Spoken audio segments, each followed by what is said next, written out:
Donc, bonjour tout le monde. Bienvenue à ce webinaire Pourquoi gérer les connaissances avec notre conférencier Claude Gagnon. Donc, Bernard Gagnon, me fait plaisir. Je vais être votre conférencier animateur aujourd'hui, mais la tribune est à Claude. Donc, Claude, sans plus tarder, je t'inviterai à te présenter à, à nos OK. invités, à nos personnes ce midi, aux participants. OK. On avait prévu une petite, petit message, là. Est-ce qu'on les passe, Bernard? Oui, oui, tu peux y aller. Donc, de mon côté, Bernard Gagnon, je suis conférencier, conseiller Lean en amélioration continue. Donc, ça fait plaisir là, d'organiser cette activité-là. J'ai eu l'occasion de travailler dans différents domaines d'intervention. Et bien entendu, la gestion des connaissances est un sujet d'intérêt. Lorsque Claude m'a proposé ce sujet-là, ça m'a tout de suite captivé.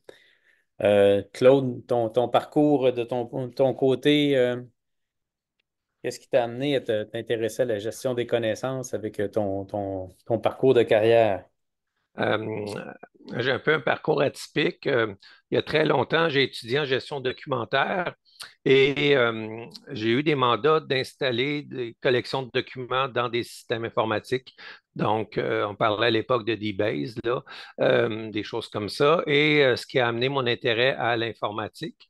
Et tout au long de ma carrière, j'ai eu l'occasion de travailler dans des contextes de gestion de connaissances, par exemple, dans l'organisation de centres de services, la gestion de systèmes de connaissances chez Desjardins, au Cirque du Soleil, tout ça. Donc, c'est toujours un à côté qui m'a toujours servi. Et quand on regarde l'évolution de l'informatique, l'évolution des pratiques aujourd'hui, par exemple avec des démarches qualité ou avec des démarches d'organisation des services informatiques, on voit que la gestion des connaissances est un élément, est un morceau très important. Donc, moi, j'ai toujours gardé ça à l'œil et dans mes interventions, là, souvent, je fais des recommandations sur la gestion des connaissances. Merci beaucoup. Donc, une brève description, ceux et celles qui ne me connaissent pas, euh, le groupe Bernard Gagnon et la division Service Conseil. Donc, ce qu'on favorise et qu'on priorise, c'est vraiment une approche sur mesure. Donc, dans les différents mandats, ce que j'aime, c'est d'apporter une approche sur mesure. Donc, il n'y a pas d'approche déjà préétablie, copier-coller chez un autre client. Euh, L'expertise reconnue, donc on se forme nous-mêmes, on est des passionnés, donc mes collaborateurs et moi, on s'assure de toujours avoir notre expertise, rafraîchir nos connaissances au bénéfice des clients et s'assurer aussi qu'on apporte dans les organisations une démarche qui vraiment transforme puis permet à l'organisation d'atteindre ses cibles au niveau de l'excellence opérationnelle.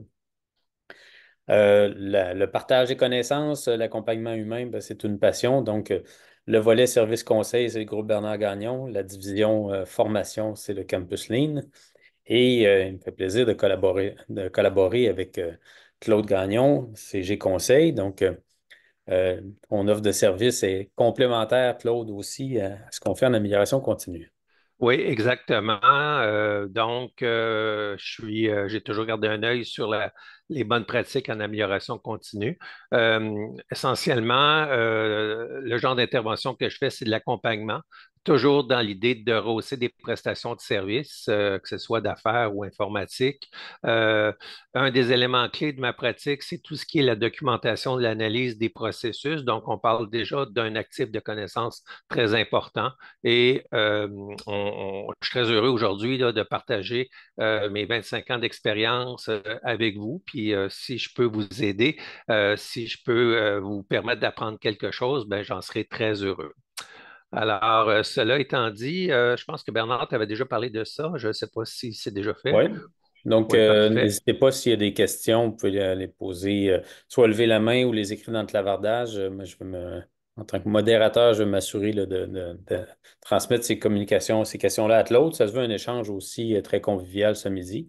Tel que je le mentionnais, là, on enregistre la capsule. Donc, si vous avez des collègues qui sont intéressés, ça sera disponible sur la chaîne YouTube du Campus Link. Donc, sans plus attendre, Claude, je te laisse la tribune et passons au vif du sujet. Excellent. Merci Bernard. Bonjour à tout le monde. Alors, encore une fois, désolé pour les impairs technologiques là, qu'on a eus. Merci à vous d'être là avec nous aujourd'hui. Euh, c'est un sujet qui est peut-être aride ou méconnu, donc j'espère qu'on va pouvoir amener un peu plus d'éclaircissement. Alors, quand on parle de gestion des connaissances, à quoi qu'on réfère ou pourquoi en parler? Pourquoi mettre ça au goût du jour? Ben, comme je l'ai mentionné, j'ai fait plusieurs interventions d'amélioration de processus, d'organisation du travail. Et parmi les constats que j'ai faits, c'est que souvent, il n'y a pas il n'y a pas de source officielle d'information. On est dans un mode euh, non défini, non défini, négligé. Souvent, il y a carrément une absence d'information, autant sur les instructions de travail, les rôles, les tâches, les procédures, ce qui fait que les gens sont comme laissés à eux-mêmes. On n'a pas trop d'informations sur l'état des choses, ce qui amène à se poser la question, mais coudonc, on devrait peut-être réfléchir à ça. Alors, c'est quoi la gestion des connaissances? Ben, en regardant différentes définitions, ben, je vous propose celle de Gartner. Gartner, qui est une source d'autorité là, reconnue en termes de bonnes pratiques. Et ce que je vois là-dedans, ce qui m'allume là-dedans, c'est que la gestion des connaissances, c'est un processus. Autrement dit, c'est une activité qui répond à des critères, à des conditions. Donc, il y a des intrants, il y a des extrants, il y a des clients du processus. Mais l'idée, c'est de transformer quelque chose. C'est de prendre un état et de lui ajouter dans un flux de valeur, de le bonifier là, par une utilisation, par différentes activités qu'on va voir tout à l'heure. OK? Donc, un processus qui formalise la gestion et l'utilisation des actifs informationnels. Bien là, on a une dimension intéressante, Bernard. Un actif informationnel. Un actif, là, c'est quelque chose qu'on doit fructifier. C'est quelque chose qui donne de la valeur. Habituellement, dans les organisations, il y a les actifs traditionnels, les stocks, les ressources humaines, les clients, les biens, les machines, les immeubles, la trésorerie, ça, ce sont des actifs, mais on a un actif qu'on appelle intellectuel ou informationnel. Donc, c'est une ressource, c'est une matière première. Comme le charbon, comme l'électricité, ben, le jus de cerveau, ça fait marcher des organisations. C'est une substance qui permet de prendre des décisions, qui permettent d'achever des activités. Donc, déjà de le reconnaître, ben, c'est de dire, ça serait intéressant de faire fructifier mes actifs intellectuels. OK? Alors, tout ça, ça se fait dans un contexte d'une approche de collaboration. Qui dit processus dit partie prenante. C'est qui les clients? C'est qui les exécutants? C'est qui vont opérer le processus et pour quelles raisons? Donc, on va amener la notion de collaboration. Collaborer, pourquoi? Parce qu'on veut que l'information soit partagée, on veut qu'il y ait des sources officielles d'information, on ne veut pas que l'information soit cachée ou seulement disponible à certains individus. Donc, on est dans un contexte d'ouverture, on est dans un contexte de collaboration, on pourrait même dire qu'on est dans un contexte de création de valeur parce qu'on est dans un mode qui vise à être plus efficient et plus efficace. Okay? Un autre enjeu aussi qui apparaît dans la définition de Gartner, c'est bon, on dit, on énumère les actifs de ce que c'est la gestion des connaissances, mais on parle de connaissances tacites et non capturées.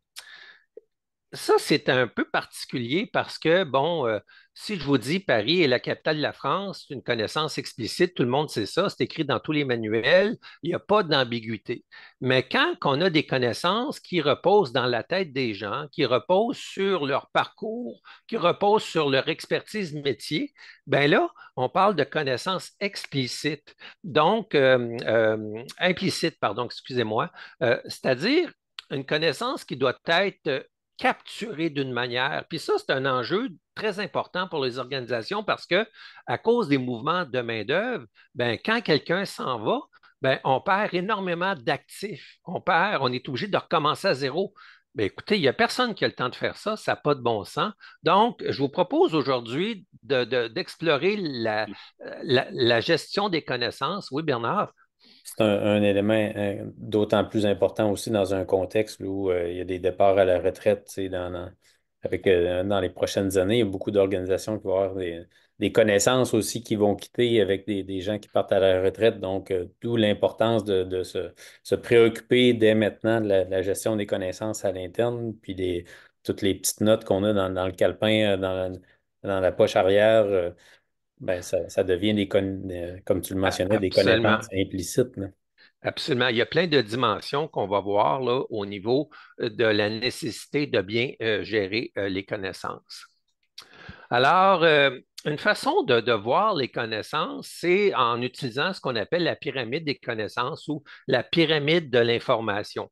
On voit qu'il y a différents concepts qui sont placés en hiérarchie.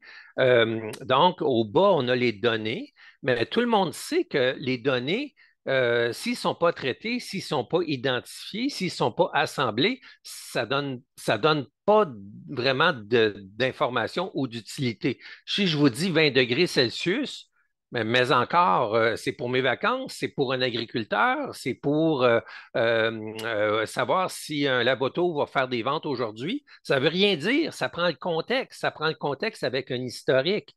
Donc, l'idée, c'est qu'on va évoluer vers ce qu'on appelle la couche informationnelle, où là, l'information va, pardon, où là, les données vont être connectés, bon, on va pouvoir commencer à avoir du sens et on va pouvoir commencer à les placer dans un contexte. OK? Alors là, on se rapproche, pardon, dans notre hiérarchie, dans notre pyramide, vers ce qu'on appelle des connaissances. On dispose de données, on dispose d'informations qu'on va pouvoir choisir, qu'on va pouvoir sélectionner et qui vont nous permettre de prendre des décisions ou tout au moins de les utiliser. OK? Puis en passant, puis ça, je vais le répéter souvent, la raison d'être de la gestion des connaissances, c'est d'utiliser des connaissances. OK? Donc, si les connaissances ne sont pas utilisées, tout ça va être vain, tout ça va être inutile. OK? Et finalement, au sommet de la pyramide, on a ce qu'on appelle la sagesse. Donc, ça nous projette vers le futur. Ça va nous permettre de faire la jonction vis-à-vis les différentes connaissances. Ça va nous permettre de commencer à avoir un état des lieux. Ça va amener la notion de jugement, d'évolution et ça va soutenir la prise de décision. Donc, ça, c'est très important de voir, de placer les connaissances, à quel endroit on place les connaissances et de les distinguer de l'information. Souvent, on dit, ah, je ne m'inquiète pas, j'ai les données. Oui, mais les sciences de l'information, l'intelligence d'affaires, ça permet de générer des informations. On n'est pas encore au niveau des connaissances parce qu'on n'a pas ce qu'on appelle, on n'a pas établi de sélection ou d'élaboration vis-à-vis nos activités. OK?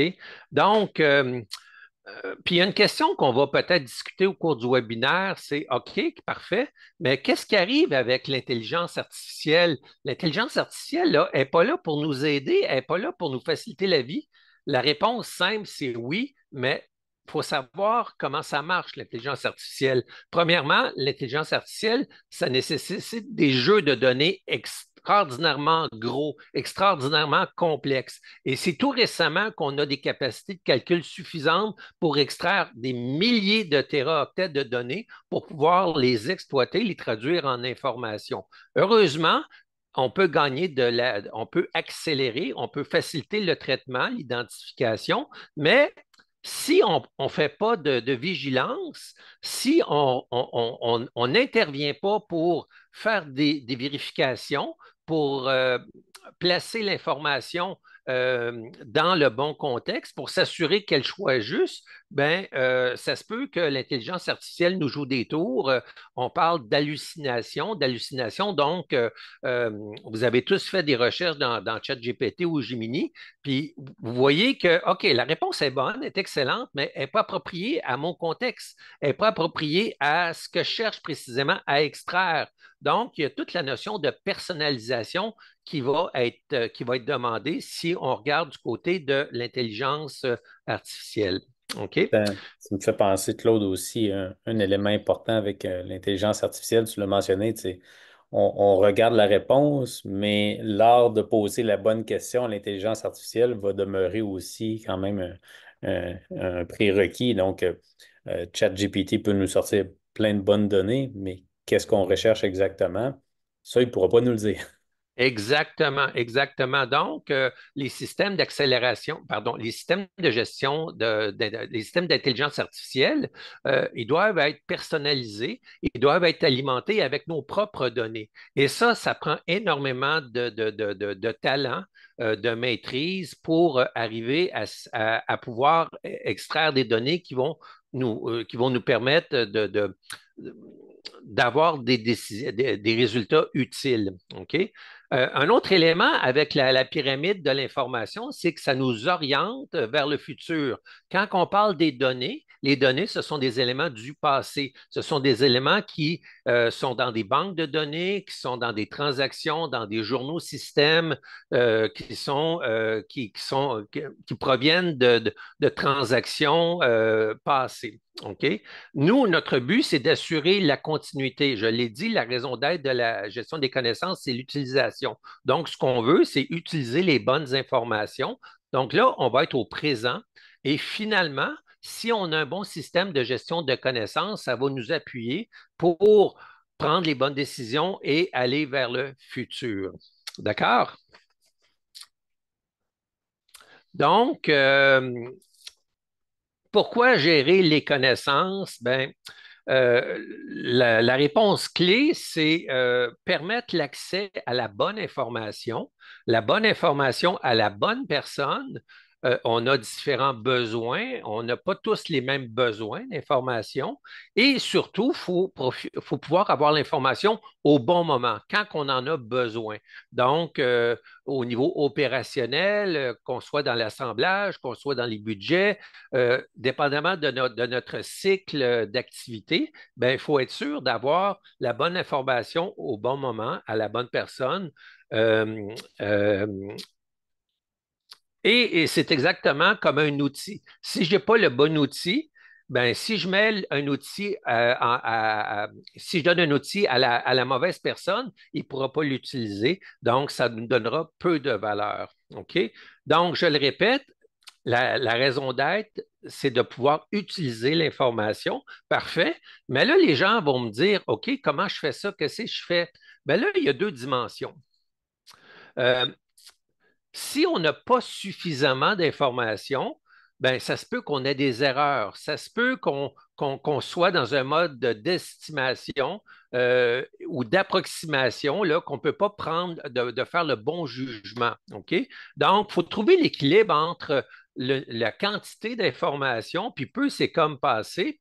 Alors, si on a trop d'informations, le danger, c'est que les gens vont la contourner. Ça va prendre trop de temps d'analyse et ça va donner ce qu'on appelle du bruit. Puis très souvent, les gens, au lieu de lire des connaissances, ils vont se retourner vers Google, la solution facile. Mais là, Google, ça n'est pas appliqué à votre contexte. Puis de plus en plus, Google nous donne des résultats biaisés basés sur des commandites ou des mots-clés payés, tout ça. Puis très souvent, moi, ça prend 4, 5 pages de résultats avant de trouver une réponse adéquate à ce que je cherche.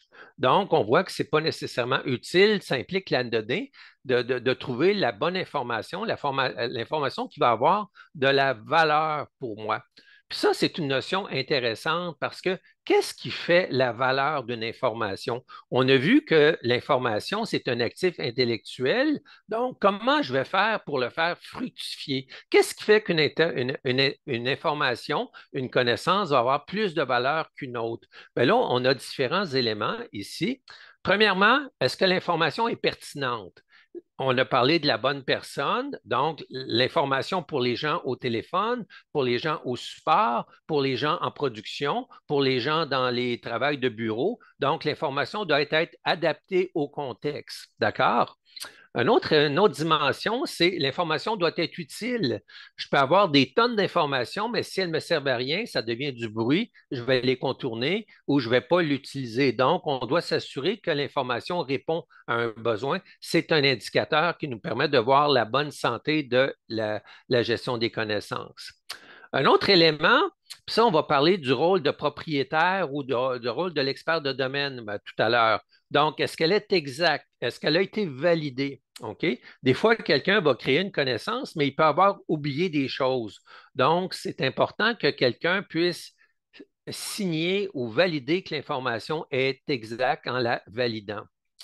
L'autre élément, même si l'information a été validée, ça se peut qu'elle ne soit plus à jour. Donc, il faut l'actualiser. Est-ce qu'elle est toujours pertinente? Donc, ça fait partie du travail de la gestion des connaissances. On a parlé adapté au contexte, mais aussi l'information doit être compréhensible. Je ne vais pas faire une connaissance si elle s'adresse à un mécanicien, si elle s'adresse à un technicien ou à un ingénieur. Donc, je dois avoir les bonnes instructions de travail, les bonnes connaissances pour la bonne auditoire et le bon utilisateur. Donc, ça veut dire de connaître ses clients, les clients du processus, et de leur fournir l'information qui soit juste et appropriée. OK? On le dit au bon moment, donc l'information doit être accessible, mais comment qu'on rend l'information accessible? Ben, on a des outils, on a des SharePoint, on a des Jira, on a des intranets, on peut avoir des livres publiés, on peut avoir des cartables, on peut avoir des tablettes. Donc, il faut trouver la meilleure façon de rendre accessibles les connaissances au niveau des canaux, au niveau des médias, au niveau de leur forme. Est-ce qu'on fait des fiches synthèse? Est-ce qu'on fait des tableaux? Donc, ça fait partie de l'habilité d'avoir de bien gérer nos connaissances dans les bons outils, les bons lieux, les bons moyens. Enfin, d'autres éléments de valeur, la notion d'exclusivité. Ça, c'est drôle parce que je vous ai donné une citation de Gartner, mais Gartner est une source de connaissances sur abonnement. Les gens payent pour avoir des connaissances. Bien, ça coûte très cher. On peut être aussi dans un domaine où l'information est ultra spécialisée. On va parler de niche de connaissances. Puis, quand on a de l'information exclusive, bien là, elle peut aider nos dirigeants vis-à-vis sa valeur stratégique au niveau de l'exclusivité, ben, il existe un métier qui est un courtier en information où des gens vont faire des recherches pour vous, vont vous aider à travers le maelstrom d'informations qu'on a à trouver l'information qui est pertinente pour vous. Donc, l'exclusivité, ça donne une dimension à la valeur de l'information très importante. Finalement, un contexte que vous avez peut-être déjà vu dans certaines organisations, moi je l'ai vu chez Emma Québec, il y a des connaissances qui sont obligatoires. On est obligé d'avoir des preuves de connaissances, d'avoir des artefacts de connaissances. Ça fait partie de notre obligation métier. Quand on est dans un contexte réglementé, je pense à l'aviation, ben, on est obligé d'avoir des manuels qui ont été validés, qui ont été mis à jour. On va parler d'un terme que vous avez peut-être déjà entendu, les PFN, les procédures de fabrication normalisées. Bien, ça, ce sont des connaissances tellement importantes qu'on les a rendues obligatoires, qu'on les a rendues normalisées. Donc, on voit qu'il y a beaucoup d'éléments, il y a beaucoup d'éléments qui font la valeur d'une information, puis on est un petit peu loin d'un simple résultat de Google, là. On voit qu'il y a toute une qualification de l'information qu'on a faite pour qu'elle puisse nous servir et nous être utile. Ce que je trouve intéressant, Claude, c'est que les critères dont tu nous parles ici pour qualifier une bonne information, ben, moi, je reconnais à travers ça aussi, c'est les mêmes critères lorsqu'on on se questionne sur c'est quoi un bon indicateur de gestion qu'on devrait avoir, ben, pertinent, utile, exact, à jour. Donc, un indicateur aussi dans une démarche d'amélioration continue, c'est une information de qualité qui passe par le même filtre que tu nous présentes là. Exactement. Parfait. Alors, on poursuit le webinaire. Donc, un autre élément. un élément qui est très, très important aussi. Il y en a qui vont dire, j'ai pas besoin de gérer l'information, tout est dans Internet. Mais ça, c'est de l'information commune. C'est pas de l'information qui est adaptée à votre contexte. Alors, l'information que vous identifiez, l'information que vous sélectionnez, les connaissances que vous gérez deviennent vos connaissances. Alors déjà là, ils ont une plus-valeur, ils ont une valeur ajoutée, ils ont une plus-value parce qu'elles ont votre sceau, votre validation et elles deviennent des ressources informationnelles spécifiques à votre entreprise. D'accord? Alors, les connaissances, c'est indispensable. De bonnes informations aident à améliorer l'efficacité et l'efficience. Donc, est-ce qu'on atteint nos résultats et est-ce qu'on prend les bons moyens pour les obtenir?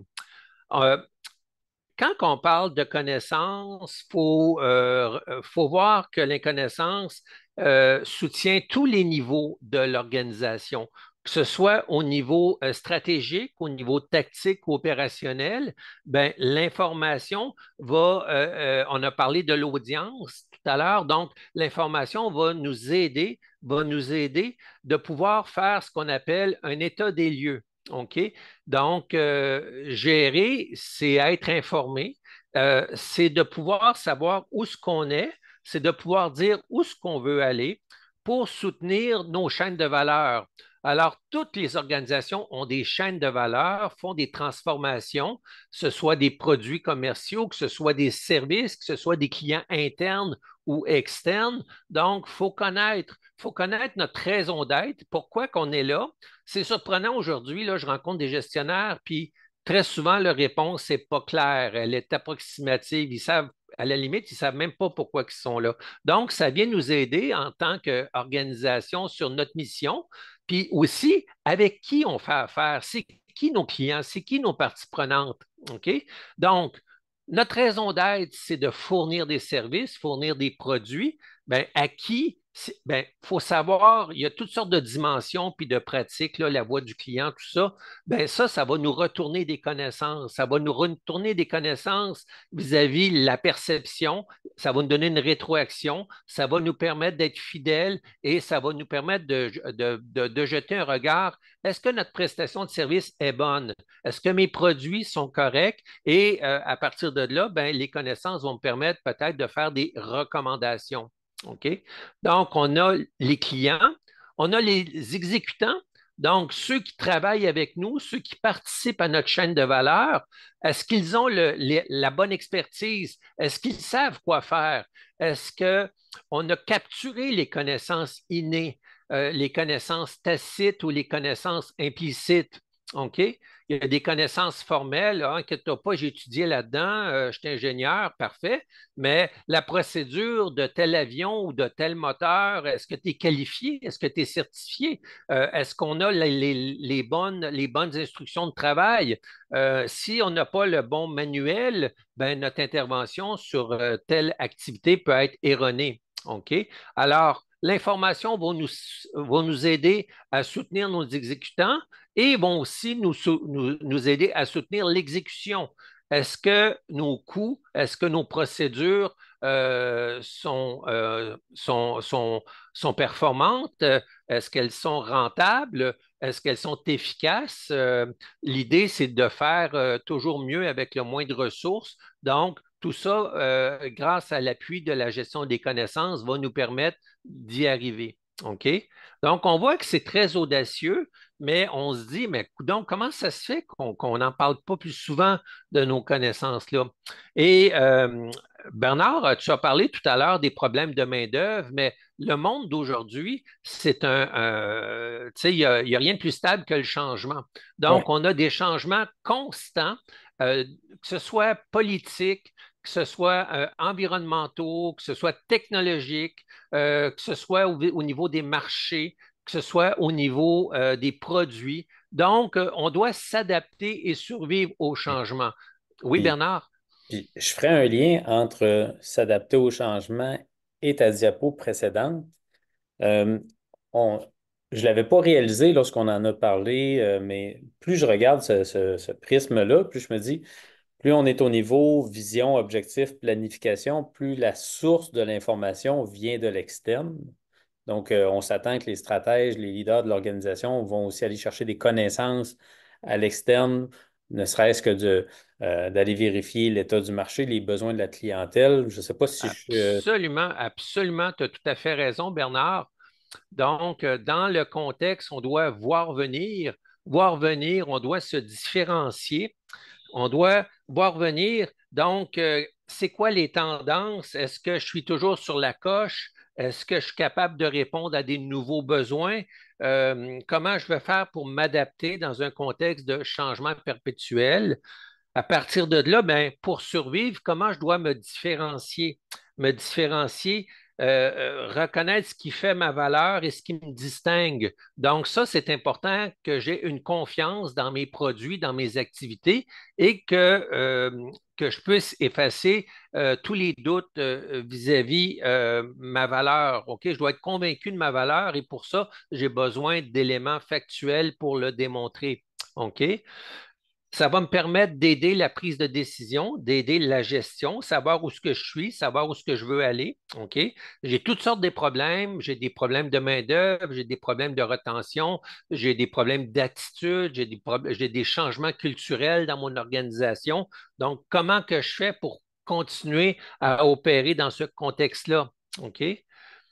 Valider et vérifier. Donc, on a besoin d'indicateurs pour soutenir notre vision, notre direction. On a besoin de résultats. Ben, d'où ils vont venir, ça? Si ça reste au niveau des données, ça ne donnera pas grandes informations. Ça doit être traduit en informations et en connaissances. Donc, tout ça va nous permettre de nous mesurer, de nous améliorer. On est avec le Campus Lean, on est dans un forum de qualité, donc ça fait partie de notre pain, de notre beurre, de se mesurer et de s'améliorer, bien entendu. Et une autre dimension qui peut-être peut vous sembler étrange, ben, comment que je fais pour durer? Comment que je fais pour assurer ma pérennité dans un contexte de politique changeante, dans un contexte de budget ou de ressources, tout ça? Un des enjeux que je vois, moi, chez beaucoup de mes clients, c'est qu'ils ne sont pas capables de répondre à la demande. Ils ont une dette technologique ou ils ont trop de demandes, ils sont obligés de dire aux clients, choisis, priorise, parce que moi, je ne peux pas faire tout ce que tu me demandes. Donc, comment je vais faire pour assurer ma pérennité? Puis finalement, un autre élément qui est important aussi, c'est comment je vais faire pour gérer les menaces, les risques de ne pas faire les bonnes choses, les risques d'erreur, les risques de défaut, les risques de manque de ressources, les risques de manque d'investissement. Donc, si on peut résumer ça, ben, les connaissances aident les organisations à être véloces. Véloce, ça veut dire être agile et rapide pour s'adapter dans les circonstances. On l'a vu avec la pandémie, mais ça va se reproduire d'autres certaines façons, que ce soit un marché peut se fermer à cause d'un conflit. On peut avoir des erreurs avec des badges de produits, avec des fournisseurs, tout ça. Donc, il faut être capable d'être en maîtrise et les connaissances sont là pour nous aider à, comment je pourrais dire, garder la tête hors de l'eau. Ce que j'aime, Claude, de cette diapo-là, c'est les avantages d'une gestion des connaissances efficace. La plupart des organisations, tout le monde a un plan de formation, une stratégie de formation pour former, développer les connaissances des employés. Mais est-ce que les plans de formation sont toujours alignés pour nous permettre de voir venir, se différencier? Quelles sont les formations auxquelles les gens devraient s'inscrire? Quelles sont les connaissances qu'on devrait aller chercher pour atteindre ces objectifs-là? Moi, je trouve ça intéressant. Ça devient comme un filtre aussi, une façon de valider si notre plan de formation à l'interne va nous permettre d'assurer une pérennité aussi à l'organisation. Oui, c'est un très bon point, Bernard. Puis en informatique, on fait des plans de continuité, mais le plan de continuité, s'il n'est pas testé, ben, quand on va arriver pour le lancer, ça se peut qu'il soit désuet, ça se peut qu'il soit pas à jour. Donc, il va être inutile, puis on va se retrouver mal pris. Hein. Donc, comment qu'on fait ça, gérer les connaissances? Dans la définition de Gartner, on a vu que c'était un processus Donc, un processus, c'est une suite d'activités. OK? Un processus a des intrants, un besoin de connaissance, une connaissance, c'est un intrant, une connaissance publiée, c'est un extrant, un déclencheur, ça peut être une erreur, ça peut être un défaut. Donc là, on va reviser, on va corriger notre connaissance. Et le client, c'est qui? C'est l'organisation, mais au bout du compte, c'est nos produits, c'est notre réputation. Tout ça va permettre de nous donner de la valeur. D'accord? Alors, quand on regarde les activités traditionnelles de la gestion de connaissances, la première, celle qui est bien le fun parce que ça nous donne l'occasion d'être un kingpin, là, repérer, découvrir, identifier, filtrer les connaissances. Mais ce n'est pas si simple que ça. Il faut trouver la bonne information pour la bonne personne avec le bon niveau. Donc, faut être abonné à des sources d'informations, faut être abonné avec nos fournisseurs, avec des bulletins. Il faut s'assurer que quand il y a des mises à jour, qu'on puisse repérer, suivre les modifications. D'accord?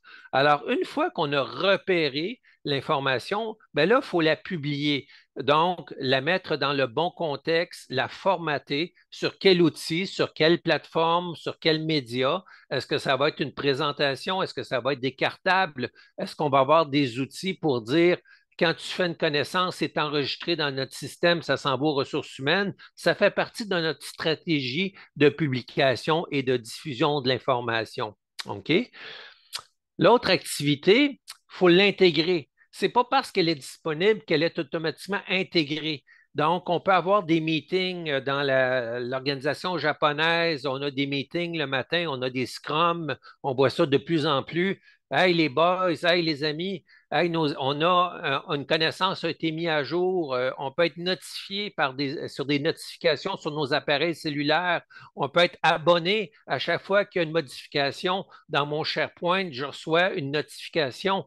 Donc, c'est important de bien intégrer les connaissances, mais aussi que les connaissances soient intégrées dans les opérations. Donc, vis-à-vis n'importe quelle activité de mon entreprise, que ce soit aux ressources humaines, que ce soit à la gestion des stocks, que ce soit à la production, que ce soit aux ventes, que ce soit au service de la clientèle, à tous ces endroits-là, j'ai besoin d'avoir les bonnes connaissances et m'assurer qu'elles soient utilisées. Si les connaissances, je le répète, si les connaissances ne sont pas utilisées, tout ça aura été vain. OK? Puis on va recommencer à être réactif puis à être en mode inquiet ou non conséquent. Un autre élément qui est très, très important, c'est la mise à jour. Alors, on a fait beaucoup de travail pour identifier, pour publier, pour intégrer nos connaissances, mais là, il y a une gestion de risque à faire. Si nos connaissances ne sont pas actualisées, s'il n'y a pas de mise à jour, les gens vont arriver, ils vont dire, ça vaut rien, ça, cette connaissance-là, c'est plus comme ça qu'on fait ça. Comment ça se fait? Comment ça se fait qu'on l'apprend là? Ça aurait dû être fait en amont. Ça aurait dû être fait au niveau de l'identification. Donc, il n'y a rien euh, de plus décevant que de chercher une connaissance puis s'apercevoir qu'elle est obsolète. Puis là, c'est votre crédibilité qui est en jeu. Puis ce qui va arriver, c'est que les gens vont détourner, vont se faire eux-mêmes leur propre connaissance plutôt que de se fier à l'organisation. Une autre raison aussi qui parle de mise à jour dit l'actualisation. Quand une connaissance est obsolète, quand une connaissance est désuète, il faut l'enlever. OK? Puis ça, en passant, c'est la même chose qu'un processus de gestion des actifs. OK? Donc, que ce soit l'inventaire, ben, l'inventaire, je dois le comptabiliser. Puis quand les éléments sont plus bons, ben, je les enlève. Je les enlève de mes actifs, je les enlève de mes bases de données, je les enlève de mes inventaires. Donc, tout ça, ça fait partie là, excusez-moi, euh, ça fait partie d'un processus normalisé de gestion des connaissances.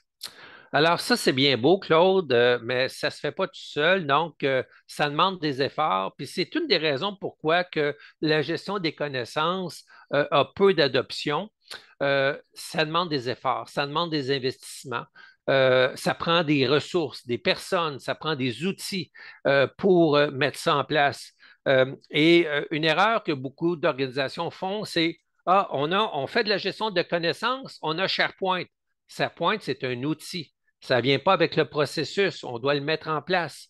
Donc, la gestion des connaissances, c'est quelque chose de permanent, c'est quelque chose de quotidien et il faut être très honnête vis-à-vis de ce que ça comporte. Donc, ça demande des efforts pour chacune des activités.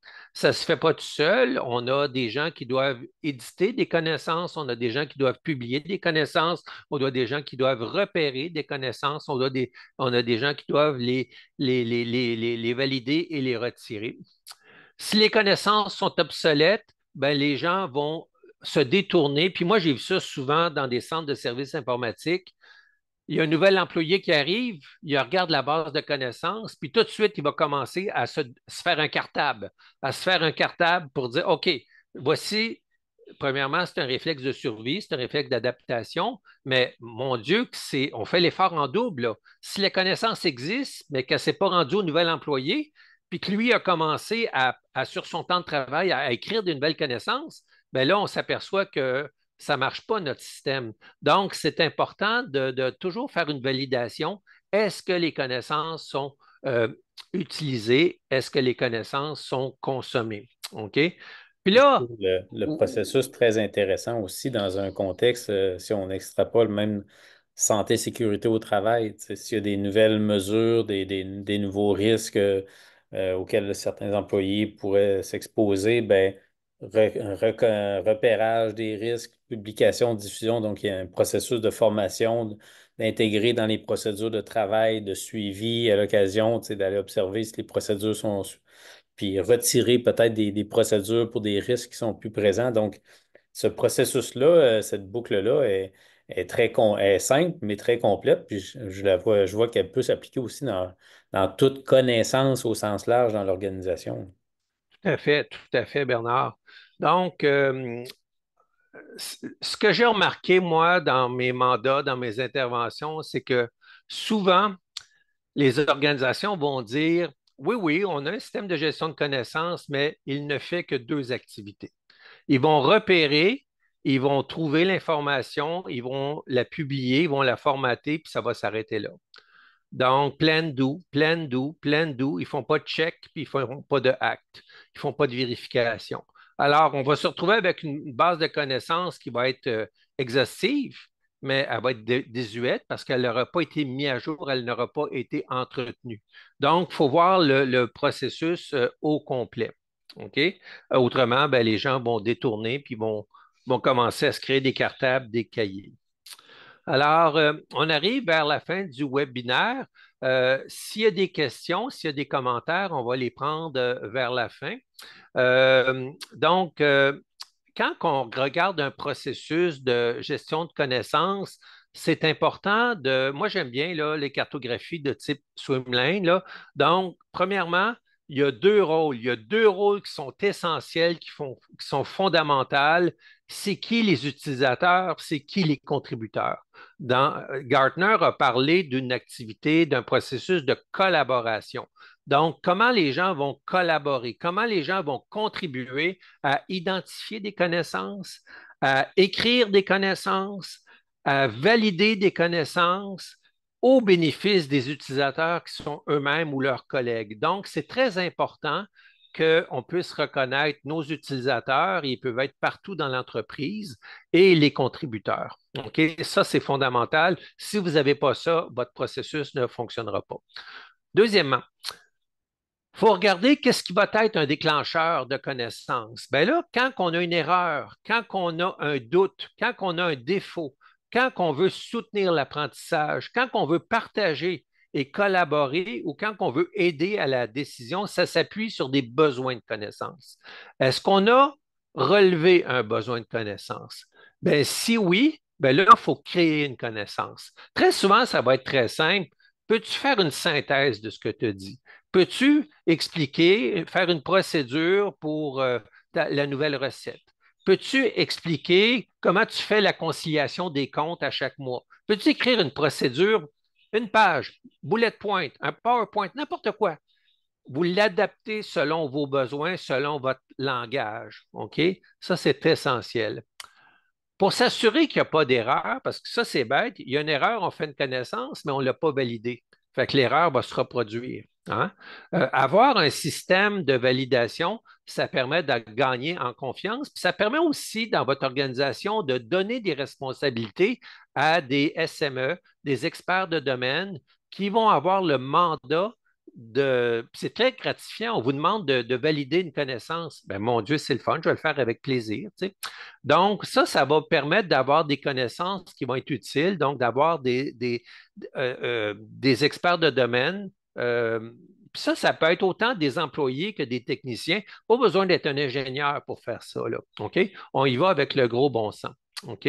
Un autre élément aussi, ben, c'est important d'avoir que votre système repose entre les mains d'un propriétaire ou d'un processus qui a quand même une bonne connaissance pour publier, c'est-à-dire avoir une stratégie de communication, tenir des ateliers, être spécialiste de son processus. Donc, dans les grosses organisations, souvent, vous allez avoir une équipe. Ce n'est pas l'informatique qui va faire ça. Ce sont des gens qui sont spécialistes en organisation du travail, en sciences de l'information, en bibliothéconomie, en gestion documentaire. Donc, ce sont des gens qui vont être habitués à répondre, à fournir des connaissances et à gérer la machine. OK? Ils ne vont pas gérer les connaissances unitaires. Ils vont s'occuper que notre processus, que notre cycle des activités soit complet.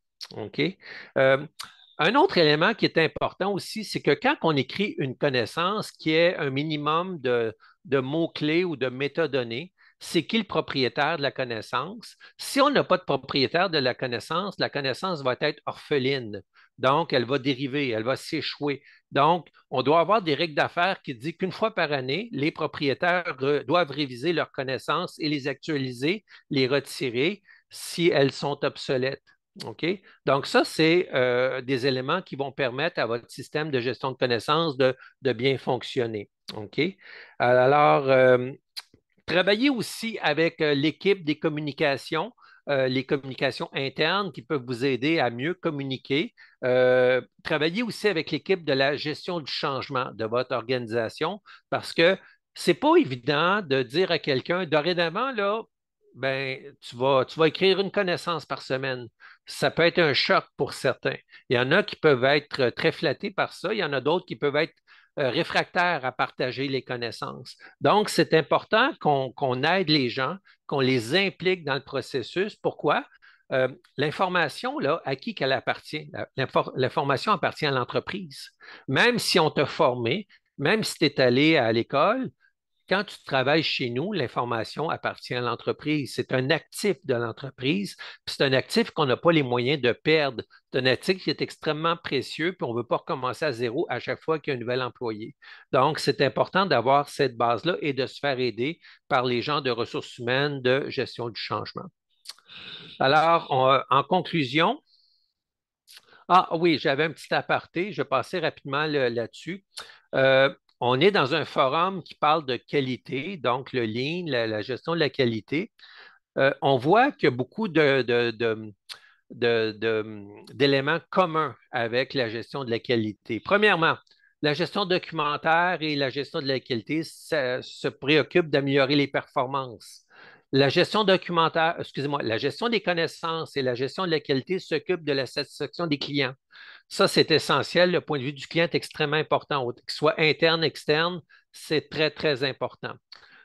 Notre raison d'être, c'est de perdurer comme organisation. Donc, qu'est-ce qui va nous donner un avantage? Mieux faire les choses, réduire les coûts, réduire le temps de livraison, moins faire d'erreurs, ben, la gestion des connaissances vient nous aider pour ça. Les deux disciplines vont s'appuyer beaucoup sur l'humain, vont s'appuyer sur l'apprentissage et des expériences. Donc, chez Toyota, les employés sur la chaîne de montage sont extrêmement valorisés parce qu'ils ont l'expertise. Ben, c'est la même chose chez nous. Donc, ils représentent, ils ont la connaissance, l'intelligence, les yeux, les oreilles pour relever toute opportunité d'amélioration et la gestion des connaissances en fait partie. OK? Les deux disciplines nous permettent de libérer le potentiel. Ça, c'est intéressant. dans un contexte de mobilisation de la main-d'œuvre, ben, de donner des rôles de propriétaires de connaissances, de donner des rôles de contributeurs, de donner des rôles de valideurs, ça permet de motiver, ça permet de rallier les gens à nos services, à notre implication. C'est la même chose avec la qualité. La qualité, c'est une valeur qui doit être partagée par tout le monde dans l'organisation. Alors, des facteurs de succès, euh, reconnaître que les connaissances, ce sont des actifs qui doivent être gérés les organisations bâtissent leur vitalité, leur croissance sur les actifs de connaissances. Intégrer les connaissances dans les activités. Notre but, ce n'est pas de remplacer la bibliothèque du Congrès ou la bibliothèque du Vatican. Ce n'est pas un lieu de conservation, ce n'est pas un lieu d'archives, c'est un lieu de communication actif. OK? S'assurer que les connaissances sont faites, que les décisions sont prises à partir de connaissances fiables et établies. OK? Donc, si les gens ne sont pas capables de prendre une décision parce que c'est trop complexe, c'est parce que notre connaissance est mal rédigée, est mal adaptée. OK? Notre processus de gestion des connaissances doit être simple, accessible et performant. Si c'est difficile, les gens vont le contourner. OK? Puis, il faut faire attention aussi que les gens se retournent systématiquement vers Google. Ça veut dire soit qu'ils sont paresseux ou soit parce que nos connaissances ne sont pas accessibles. Puis, en passant, dans Google, on ne trouve pas toujours ce qu'on cherche. De plus en plus, on ne trouve pas ce qu'on cherche, en fait, dans Google. Il y a plusieurs articles qui ont été écrits là-dessus. Reconnaître les sources de connaissances et encourager la capture. Donc, quand vous voyez quelqu'un qui a du talent, quand vous voyez quelqu'un qui commence à écrire quelque chose, ben, impliquez-le, sollicitez-le. OK? Parce que lui, il a vu quelque chose, puis il a pris l'initiative de créer une connaissance, ben, mon Dieu, mettons-le à notre avantage et utilisons-nous. OK? Vérifier que les connaissances sont utilisées, l'indicateur ultime. Si nos connaissances ne sont pas utilisées, ça va être inutile. Puis dans les outils, je trouve ça intéressant, là, les outils simples, accessibles et performants. Il y a même certaines organisations avec lesquelles j'ai travaillé où lorsqu'il y avait une nouvelle connaissance qu'on souhaitait partager, diffuser à grande échelle, ben, on invitait les gens simplement à prendre leur téléphone, à filmer ou à raconter cette connaissance-là qu'on pouvait partager sur des réseaux, des médias sociaux internes, WhatsApp ou d'autres applications de ce genre. Donc, eux, ils avaient trouvé une formule qui était efficace pour rejoindre les employés.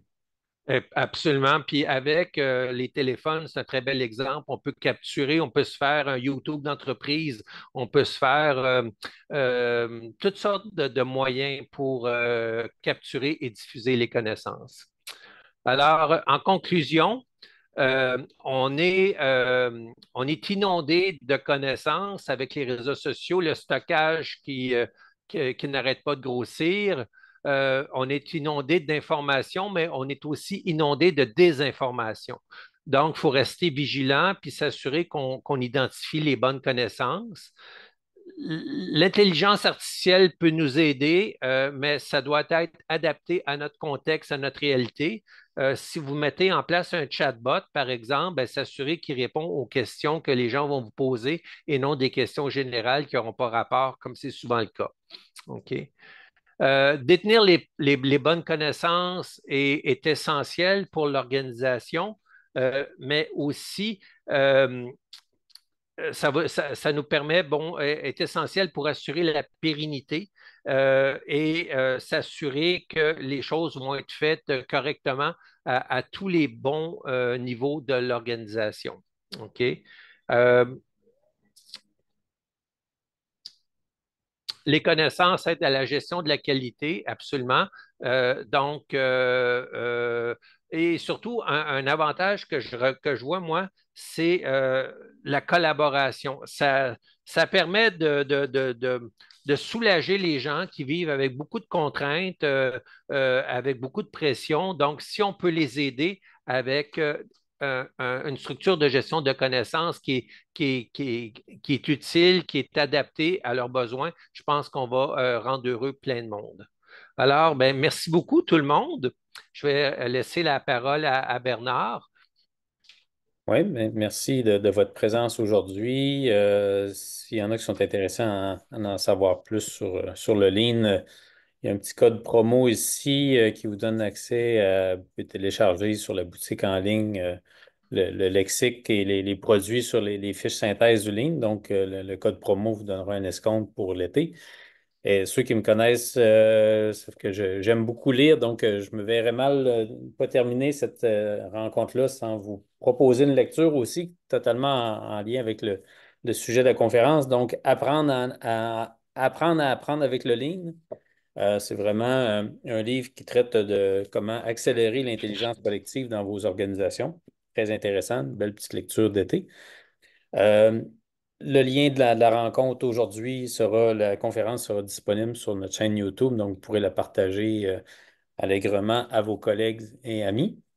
Euh, je ne sais pas si il nous reste quelques minutes s'il y a des questions pour Claude. Sinon, Claude, je te remercie pour cette conférence-là. Ça a été très intéressant.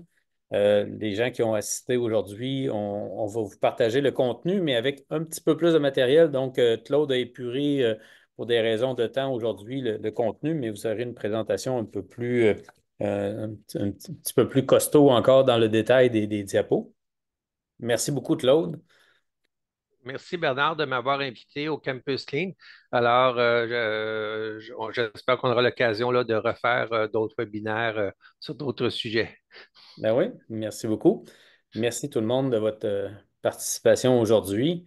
Donc, je vous souhaite une très belle journée. Je vous invite à nous suivre sur l'actualité du Campus Lean, à vous abonner à l'infolette pour suivre les autres webinaires, les autres activités. S'il y a un autre webinaire avec Claude à l'automne, vous aurez les dates. Donc, merci beaucoup. Bonne journée, bon été tout le monde. À très bientôt.